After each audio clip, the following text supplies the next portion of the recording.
I'm Deborah Owens, America's Wealth Coach, and it's time to get wealthy.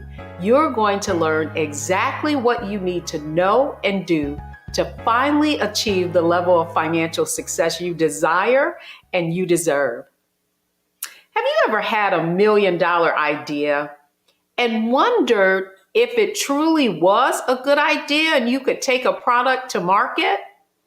According to Harvard Business School, 95% of new products that are offered in the marketplace actually fail. And that's not just, Joe Homey or anybody. Even large companies fail with their products. You remember Coca-Cola and the new Coke? Or maybe you don't remember Frito-Lay came out with a lip balm that tastes like Cheetos. That's what we're going to talk about today. What do you need to do and know to actually bring a product to market and be successful?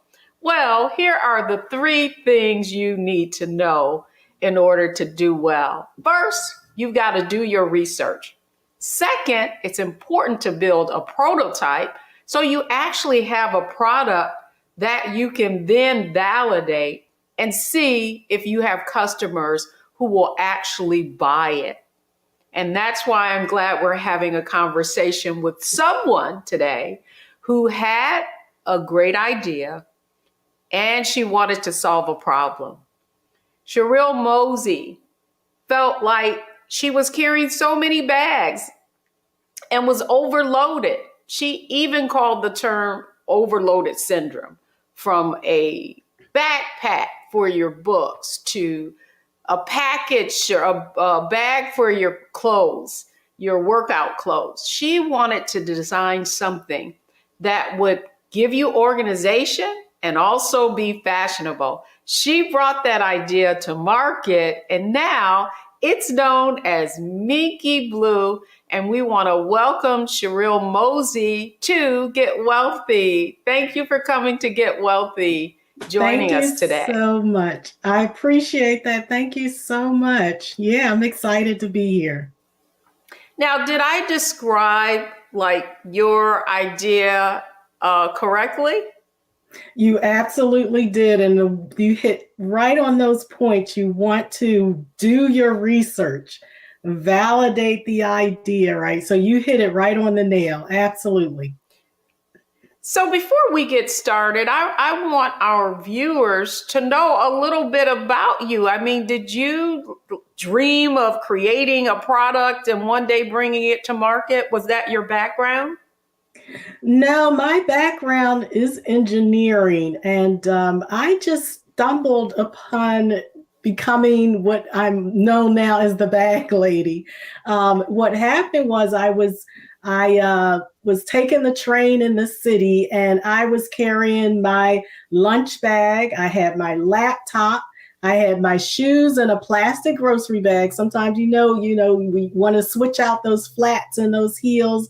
So I had that bag inside of my tote bag, and I was just struggling with 2 or 3 bags on the train.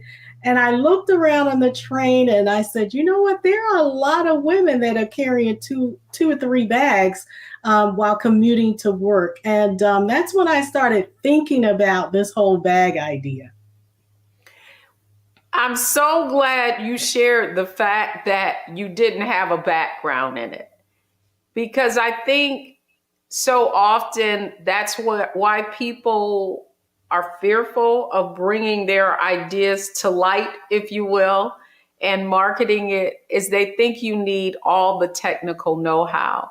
And so we on Get Wealthy have a framework for success, and it's called Mindset, Strategy, and Execution. And so I'd like to think about bringing a product to market in that framework. And so you were an engineer. And the question I have is, here you probably worked for a large corporation. Now you're really becoming an entrepreneur. What kind of mindset shift did you have to take in order to bring this idea to light? Yeah, that was a big step because I'm gonna back up a little bit. So I was uh, an engineer at a large company, and then I was laid off, and I started a nonprofit organization, and where I was working with student moms. I was helping raising money to pay for their childcare so they can stay in school. And so even watching the moms with their diaper bag and their book bag, and then me taking the train all culminated in this idea. And so when you talk about the mindset, I was like, well, I don't know anything about manufacturing or fashion design. So when I came up with this idea, fear set in, just like you said, because I didn't really know anything about designing a bag. I didn't know anything about materials or even merchandising or marketing. And so I was literally just sabotaging my own self by saying, you don't know anything about this, you can't do it. So it really took me almost a year before I got started.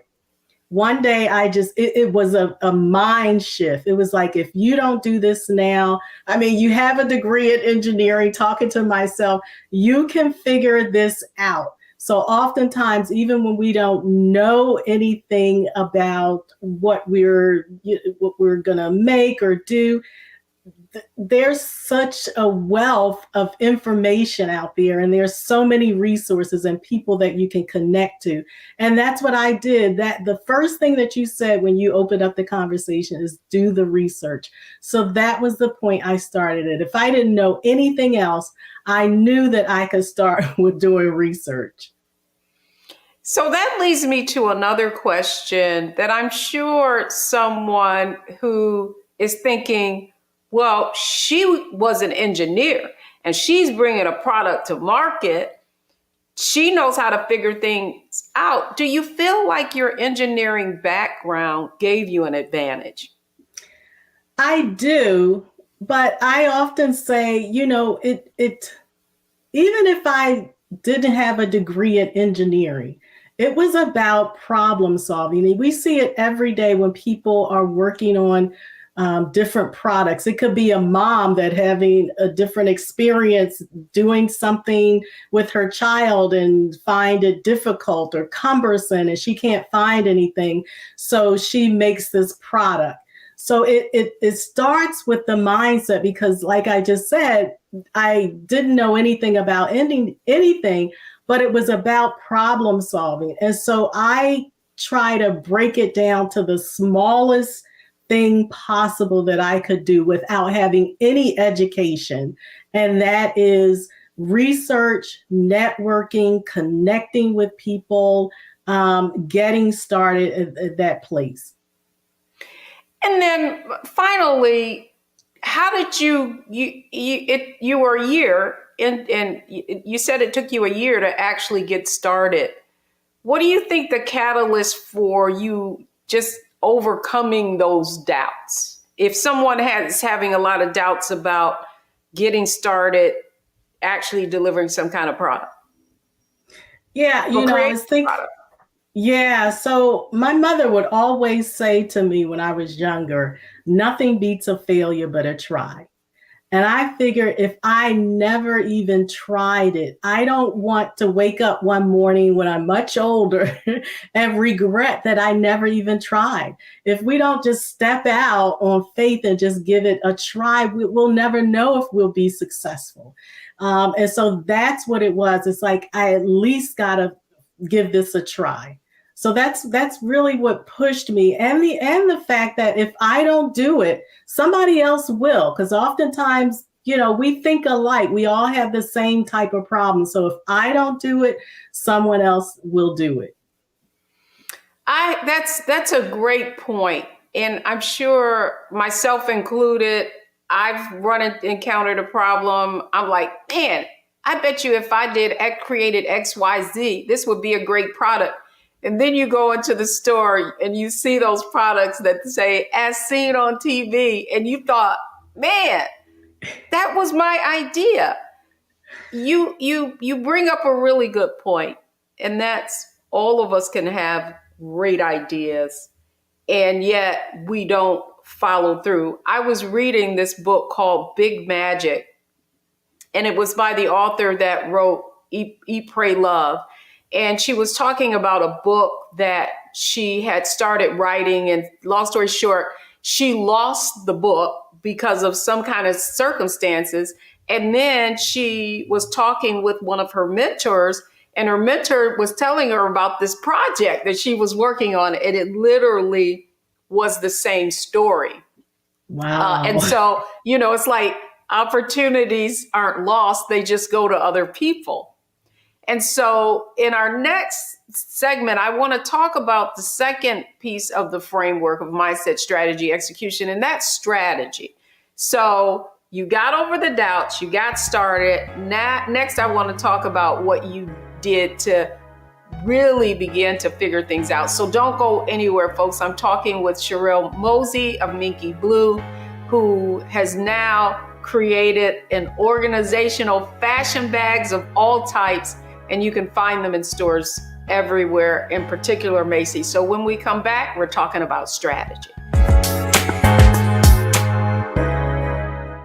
This week on The Other Side of Change. Black revolutionary art. We're super excited for you to experience our amazing guest, Joelle Leon, who is an artist, activist, and is going to share with us the role that artists can play in transforming our communities and seeking liberation. There's a very delicate balance between what can I say yes to, what can I say no to, and while still making sure that I'm empowering communities to also think through and be more intentional about how we lean into our art practice as a means of liberation. Only on The Other Side of Change on the Black Star Network.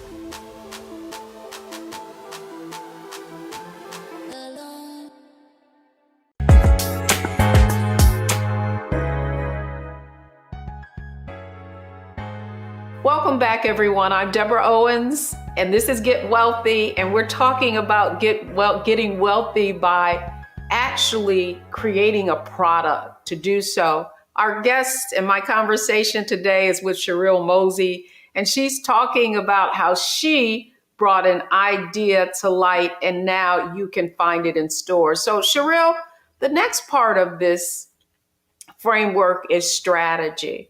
So you did your research, and I think that's where a lot of people get stuck. They'll do the homework, but they won't get started.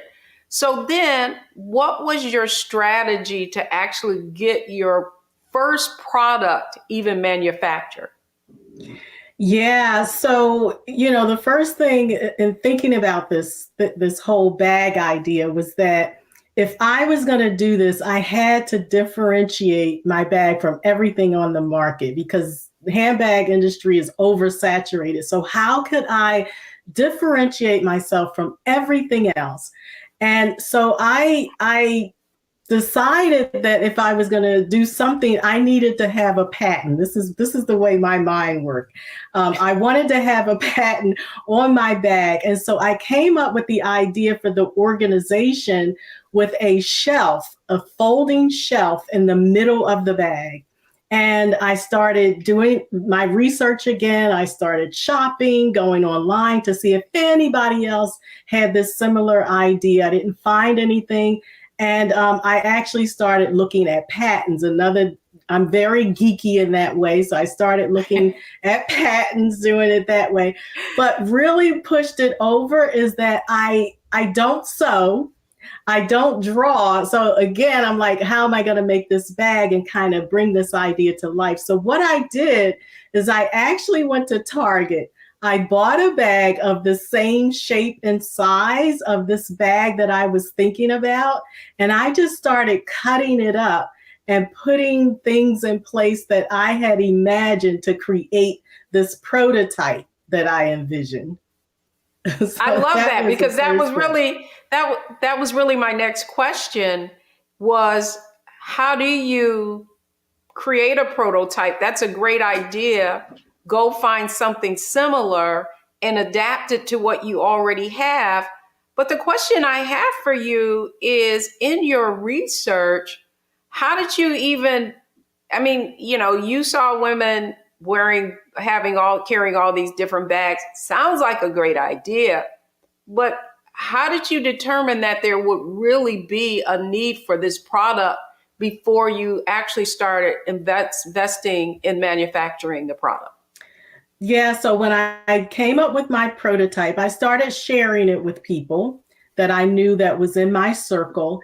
And then I applied for what is called a provisional patent, which allows you to have patent pending, but it also gives you 12 months to kind of test out your idea before you apply for the full patent. So when I did the provisional patent, I started sharing my prototype to other groups of people that I did not know. I started thinking about, what do we carry in our bags oftentimes, what do we carry during the day, and how can I organize that in this new type of bag? Because it's really, figuring out the differentiator in the bag, and just started sharing with people. Oftentimes we don't want to share ideas because we say, right, somebody's going to steal our idea. But at some point you have to share it to validate, like you said in the beginning of the conversation, to kind of validate your idea, what it is that you're doing. Great point. And in all of that, you said that you started sharing it with other people. And I often think of focus groups, right? Yep. Many companies do focus groups, whether it's on customers. And I wonder if you had a test market group and if you were able to get, when you got feedback, did you incorporate it? How did you know that it was something that maybe could enhance what you were trying to accomplish?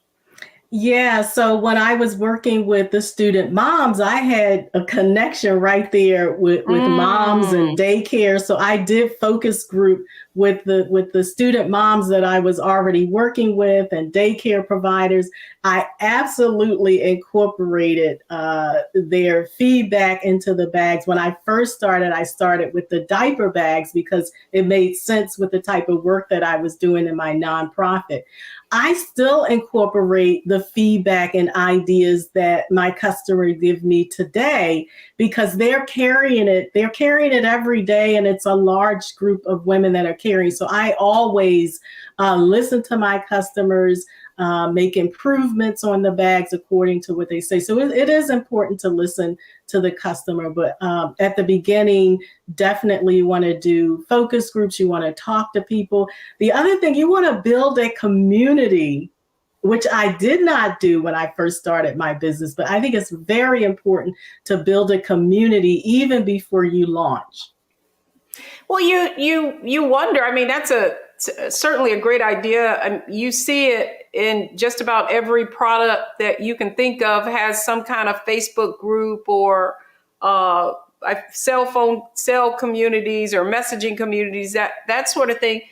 The other question I would have for you, so you would create a community about people who want organization, or because I want to give people some insight. And I think you can learn from what others didn't do. So if you had it to do over, what kind of community would you create? Yeah, Focused on what? Right. I mean, I would focus on women who carry a lot of bags to work, organization, not just organization with what you carry, but maybe organizing your closet or organizing your home or organizing your pantry. And talk about work or travel. What do you carry in your bags? What do you pack when you travel? How you pack? So all of those things would have made it easier for me to start selling because I would have had that community up front.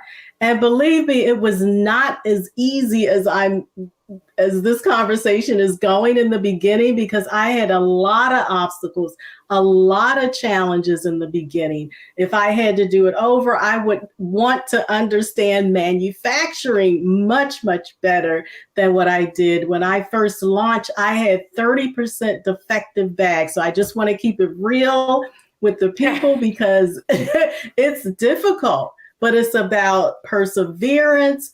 It's about, connecting with people, understanding or wanting to learn, to immerse yourself, determination. So it's all that mindset, right? Because it's going to be challenging. It's going to be difficult. There are going to be some hard times because you're figuring it out. I never did this before. So you're learning, you're failing, you're figuring it out as you go along.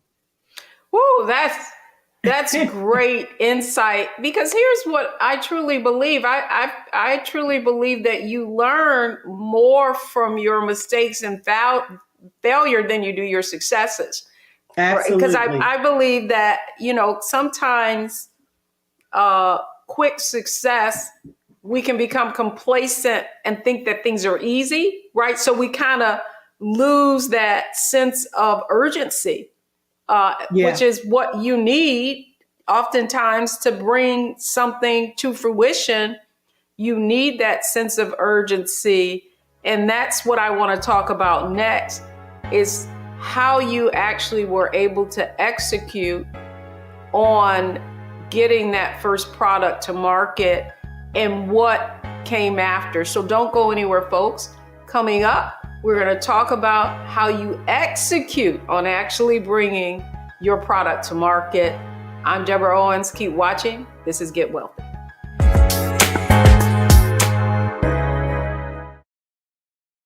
Hello, I'm Isaac Hayes III, founder and CEO of Fanbase. Listen to what I'm about to tell you. The window to invest in Fanbase is closing. We've raised over $10.6 million of our $17 million goal. That means there's room for less than 6,370 people to invest in Fanbase for the average amount. The minimum to invest in Fanbase right now is $399. That makes you an owner in Fanbase today. Go to startengine.com/fanbase to invest. Why? Because current social apps have taken advantage of users for far too long, with content suppression, shadow banning, harmful racist content, and no real tools for monetization and equity. Fanbase has over 1.4 million users and counting, allowing anyone to reach all their following and monetize their content from day one.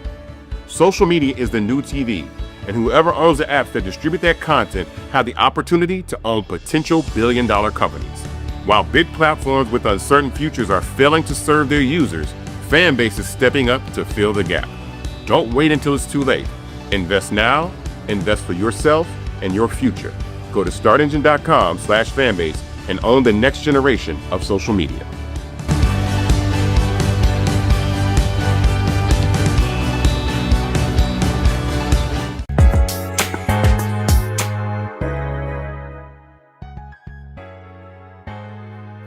Welcome back, everyone. We're having a wonderful conversation with someone who had an idea. And that idea really stemmed from wanting to solve a problem that she had, but noticed that many other people had too. If that's you, then you want to continue to join in this conversation with me, with Sherrill Mosse. She is the founder and designer of Minkeeblue bags. Sherrill, you've given us so much insight, and I love the fact that you've been keeping it real. And so where I really want to go to now is strategy. My first question to you, however, in this segment is, where did you find the money? How much money should someone have if they're going to take a venture and actually manufacture a product? Yeah, that's a difficult thing for me to answer from the beginning because it's something I never did. I mean, that was actually the other thing I thought about. I said, oh my God, if I knew how much money this business costs, I don't know. But sometimes, being naive is to your advantage in being successful, because if I knew half the stuff that I knew, that I know now, I was like, I don't know about this business. But to answer your question, in the beginning, I had some savings, and it's all a mindset, right? Because now you're taking risks with your money. And then I did a crowdfunding campaign. I raised money that way. So it was family and friends and through crowdfunding initially. And then it's loans. And so it's really about finding the money, using other people's money to build your business. And that's basically it. You got to make a way. So you didn't really have sort of like a budget or a business plan. You were more focused on getting a prototype, bringing it to market, and in hopes that the demand would be there and you could sell that product. Yes. One of the points that you made though is that you are a first generation. Is that true? Are you a first generation entrepreneur? You know what? My grandmother owned a hair salon, so I'm going to give credit to her. She owned a hair salon. Absolutely. But to the scale that I am now, yes. But, I do want to add that oftentimes there are a few things that keep us from moving forward and starting a business, right? So it's fear and money. And so that was another thing that held me back. I was like, I don't have any money to start a business. So that added into that fear and starting Minkeeblue. But it was something, that mindset, you just got to start with where you are and what you have. And then it just, each step you figure things out. Where's the money going to come from? That was my strategy, whether wrong or right. That was the strategy. Because oftentimes we don't really have money to start a business, but you just got to go in. Well, I think what's interesting, though, is one of the things that we've seen is this whole startup culture. And you mentioned crowdfunding and the Jobs Act of, I want to say it was 2014, allowed you now to crowdfund even more without having to get into regulatory issues. If you had access to that knowledge about how to get access to capital as a small business without necessarily having to risk your savings, would you have taken another route? The only reason I asked you this is because one of the things you said out of the gate, listen, I got something manufactured and 30% of them were defective, right? So yeah. I guess if you had it to do over again, would you fund your business a different way? Absolutely. I mean, I came up with the idea in 2012 and I launched in 2014. So there were a lot of things. I just didn't know what I didn't know. And I think today, in the last couple of years or few years, we have access to funds. There's more available, not that we're all getting the funds, but 8 years ago, I had no idea about equity, raising money, all of that. I had no idea. So I would have absolutely knew that. I think we just have more resources today, but back then I just didn't know. There were as many resources available. And one of the other things I was going to ask, even when we first started this conversation, was if there was someone who you sought out who maybe had manufactured someone and could give you some guidance, did you seek out a mentor, someone who already had this experience? Yeah, when I started, I looked for groups that I could connect with. And one in particular was SCORE. People may be familiar with SCORE, but it is funded by the SBA. They're across the country, and they are a group that will match you with mentors. And SCORE is a great organization. So I had connected with a couple of mentors at SCORE that were in manufacturing and business. So that was very helpful.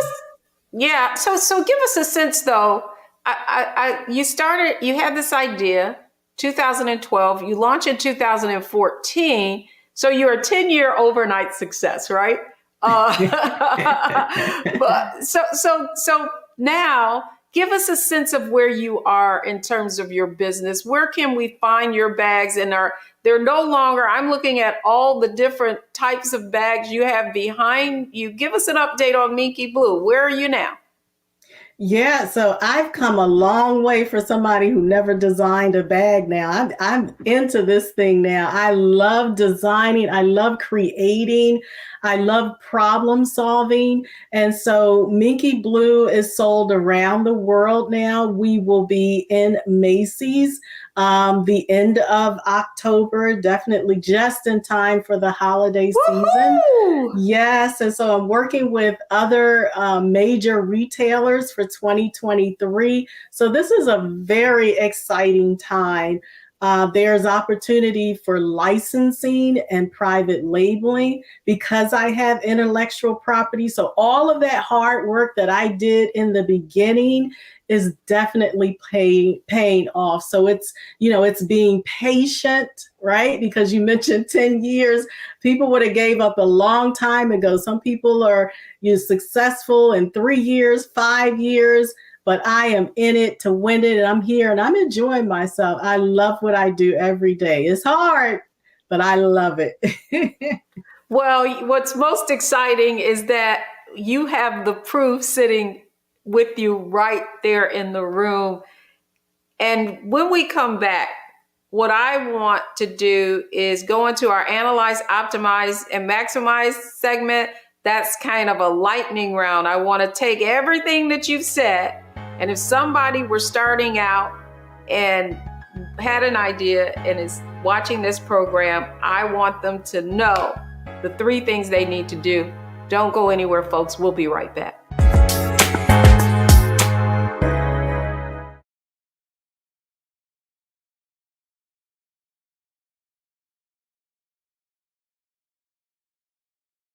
What's up, y'all? Look, Fanbase is more than a platform. It's a movement to empower creators, offering a unique opportunity for everyday people to invest in Black-owned tech, infrastructure, and help shape the future of social media. Investing in technology is essential for creating long-term wealth and influence in the digital age. The Black community must not only consume tech, we must own it. Discover how equity crowdfunding can serve as a powerful tool for funding Black businesses, allowing entrepreneurs to raise capital directly through their community through the Jobs Act.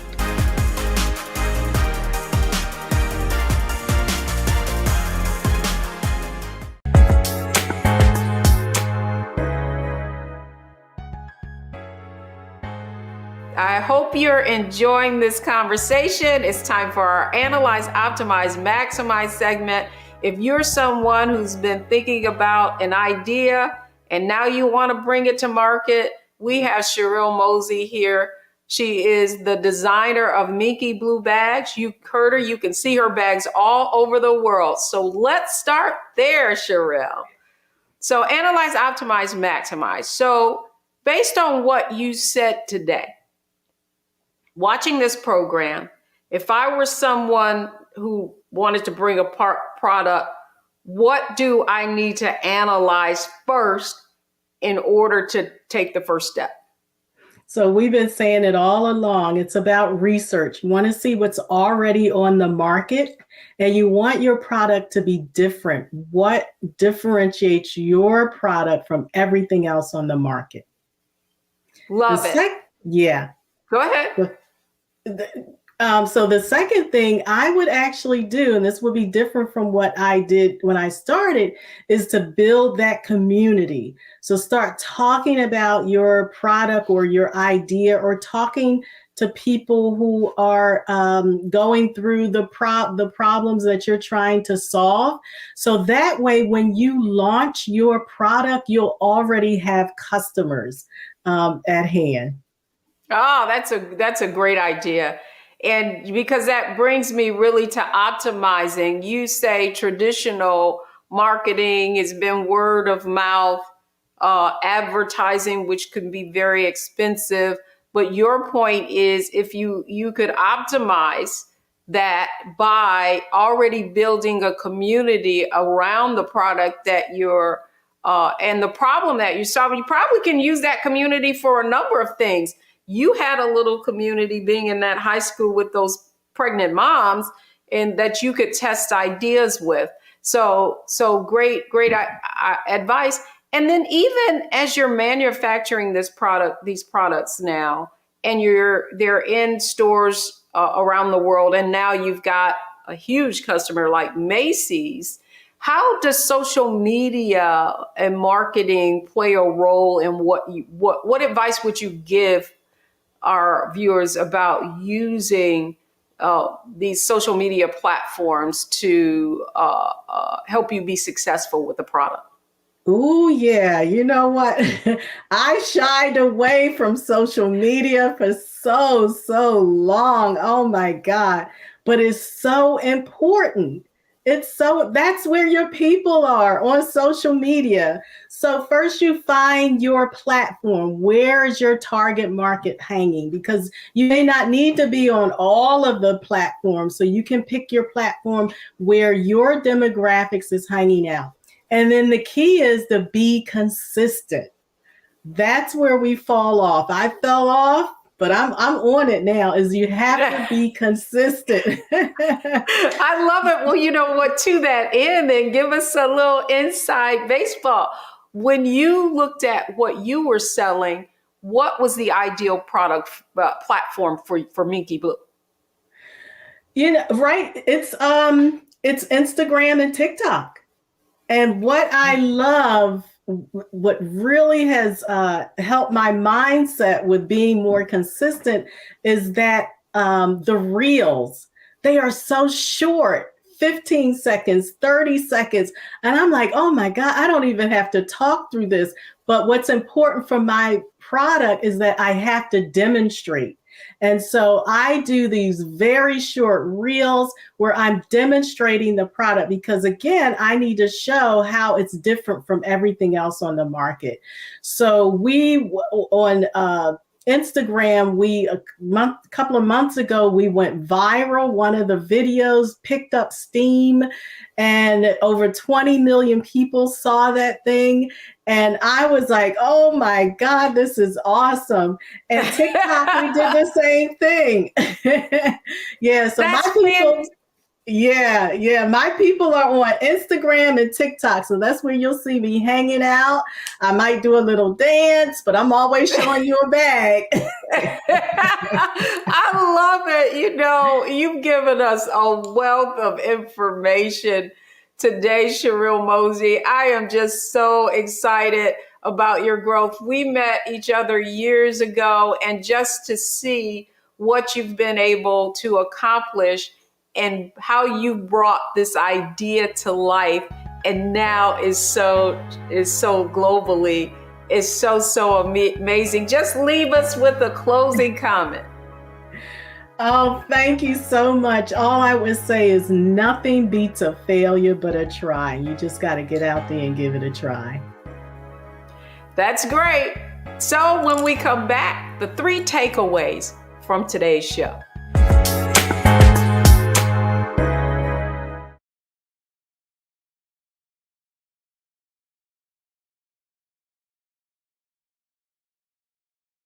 Hatred on the streets, a horrific scene, a white nationalist rally that descended into deadly violence. White people are losing their damn minds. As an angry pro-Trump mob storms the U.S. Capitol, we've seen shooting. We're about to see the rise of what I call white minority resistance. We have seen white folks in this country who simply cannot tolerate black folks voting. I think what we're seeing is the inevitable result of violent denial. This is part of American history. Every time that people of color have made progress, whether real or symbolic, there has been what Carol Anderson at Emory University calls white rage as a backlash. This is the rise of the Proud Boys and the Boogaloo Boys. America, there's going to be more of this. Here's all the Proud Boys, guys. This country is getting increasingly racist in its behaviors and its attitudes because of the fear of white people. The fear that they're taking our jobs, they're taking our resources, they're taking our women. This is white fear.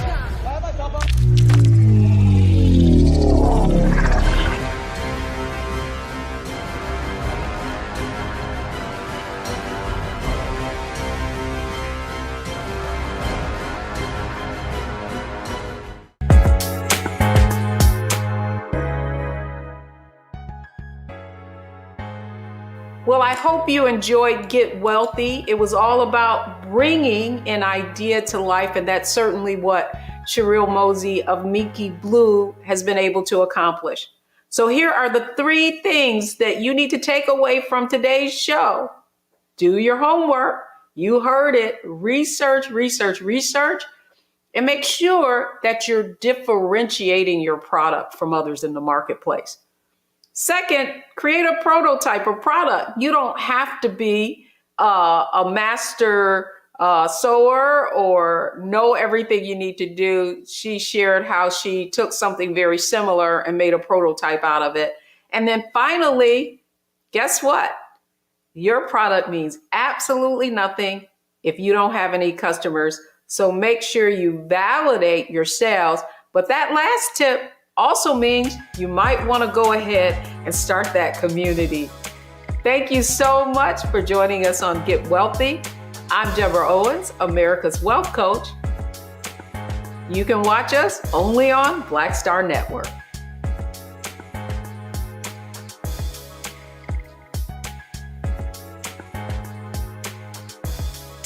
Fantastic.